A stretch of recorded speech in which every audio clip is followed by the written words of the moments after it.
A hoax email. So we've got a group known for perpetrating stunts. And here we have our vaunted and respected state-controlled media falling for it without even checking it out. The internet is just a sewer. It seems to me they get most of their news from that sewer these days. We're here with this special file-sharing edition of The Yes Men Fix the World. Yeah, and this is a special edition because we have another film to show you first, one that you won't see anywhere else because we're being sued by the United States Chamber of Commerce. And as part of their lawsuit, they have demanded that every copy of this video that you're about to see be impounded and destroyed. So, please do pass it around. September 2009.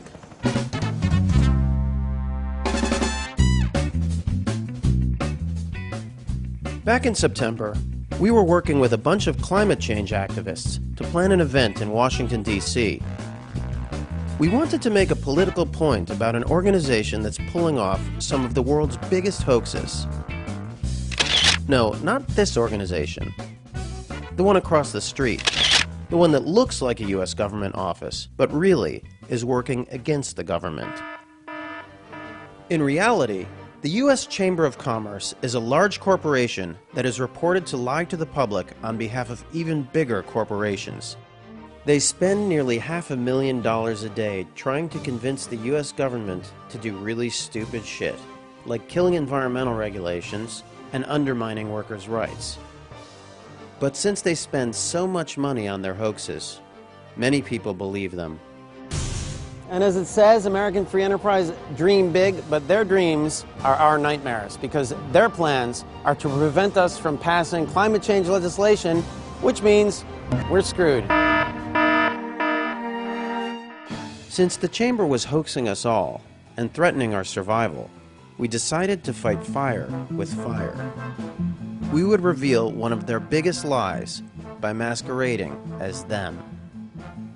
We would hold a press conference as the Chamber at the National Press Club, but first, we sent out a parody press release from them. It was sort of like their normal ones, except ours was sane. How would the world react to the Chamber suddenly reversing its position on climate change? A reversal on climate change from the U.S. Chamber of Commerce. It will reverse its position on the climate change bill and wants a carbon tax, if you will. All right, so the U.S. Chamber is denying it now. All right, so maybe not. Apparently it was a hoax. Either there is a group or some people or a person. Is there any involvement of the White House whatsoever? I couldn't even begin to go there, Larry, on that one. Today, the country's largest business lobby, the Chamber of Commerce, got punked. It began early this morning when a press release went out, purportedly from the United States Chamber of Commerce. Amazingly, the release said that the Chamber would now support this legislation that it's spent months fighting against. Reporters were surprised and probably confused at this odd turn of events, but that was nothing compared to what actually happened at the press conference when it was held later on this morning. Watch this tape. Clean coal is a technology that has not only not been proven, it basically doesn't exist. Okay, I'm Eric Wolfschlegel. I'm with the U.S. Chamber of Commerce. This is not an official U.S. Chamber of Commerce event. So I don't know what pretenses you're here. I know some of you in the press world, but this is a fraudulent press activity and a stunt. Who are you really, sir? And do you have a business card? Are you with the U.S. Chamber? I do. We can discuss afterwards. Okay. Can I see your business card? Can I see yours? Are you here representing the U.S. Chamber of Commerce? Yes, I am. Okay, well, I work there, and you do not look familiar to me at all.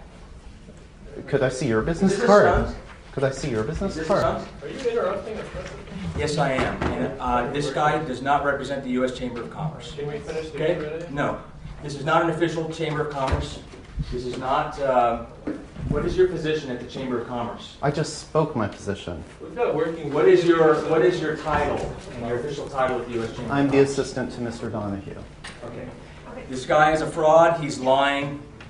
This is, a stunt that I've never seen before. So if you'd like to actually talk to the legitimate Chamber of Commerce, I've got my business cards outside. This gentleman, I will assure you, does not have any business cards, and he's not legitimate. Show me your business card. No, show me yours. No, show me yours. They both look like imposters. What?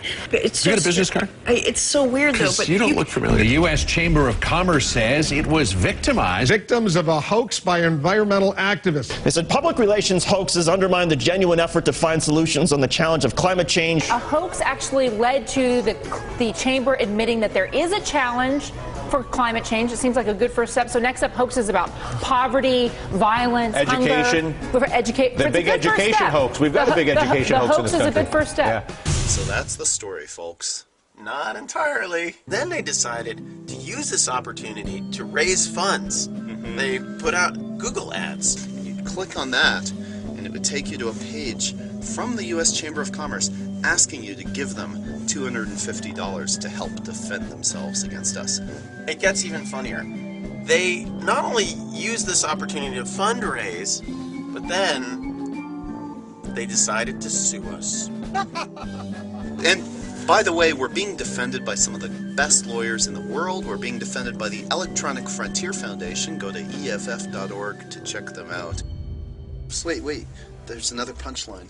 Not only did Fox pick up our release, not only did Volschlegel come and interrupt our press conference, not only did the Chamber of Commerce try to raise funds off this event, and not only did they sue us, not only did they sue us, but they actually changed their policy 2 weeks later. Just today, the Chamber of Commerce changed positions, not courtesy of the yes men with that stunt in Washington a few weeks ago. But they're now saying, surprisingly to me, and I'm glad about it, that they want to get legislation, and they're now working with the sponsors of the bill. Gore saying it didn't happen because of the yes men is kind of the highest compliment we've ever been paid, I think. So if you're interested in people maintaining their freedom of speech, EFF.org is a very good organization to support. And also, if you're interested in basically more mayhem of this sort, please do go and see the yesmen.org/lab. That is theyesmen.org/lab, where you can find out about the Yes Lab. The Yes Lab is a thing we've launched to try to make this happen a lot more. Pass this film around to other people, because the U.S. Chamber of Commerce wants people not to see it. Yeah. That's reason enough as far as we're concerned. The Chamber of Commerce needs the support of every American who gives a damn about free markets, private property, and fears creeping fascism. This country cannot afford for the insurance industry to cave. This country cannot afford for the Chamber of Commerce to cave. The Chamber of Commerce has been screwed.